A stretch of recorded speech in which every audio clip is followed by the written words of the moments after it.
So, నువ్వు చాలా movies చేసాం. అంటే మంచి పెద్ద పెద్ద ఆర్టిస్ట్‌లతోనే చేసావు. ఆ! బాలకృష్ణ గారైనా గావచ్చు, 'కేజీఎఫ్‌లో' గూడా నువ్వు చెప్పినటువంటి డైలాగ్ అసలు ఒక రకంగా ఇట్లా అసలు అందరికంటే అక్కడున్న చిన్న పిల్లలందరితో పాటు పెద్దవాళ్ళు గూడా అబ్బా! లేసి నిలబడేలాగా డైలాగ్ చెప్తున్నావు అసలు నువ్వు.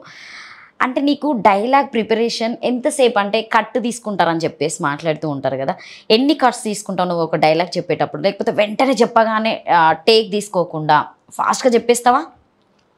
సమ్ కొంచెం చిన్న డైలాగ్స్ గానీ ఇవి ఉంటే వాళ్ళు అప్పుడు చెప్పినా గానీ చెప్పేస్తాను. హ్మ్. బట్ కొంచెం 1 పేజీ డైలాగ్ గానీ, హాఫ్ పేజీ డైలాగ్ ఉన్నప్పుడు ఒక ముందే ఇస్తారు. అలాంటి డైలాగ్స్ ఉన్నప్పుడు ముందే ఇస్తారు గాబట్టి, దానికి ఒక 10, 20 మినిట్స్ కూడా పట్టదు. హ్మ్. 10 మినిట్స్ కూడా it is more than enough. హ్మ్. చాలా ఎక్కువగా అంతసేపు గూడా పట్టదు.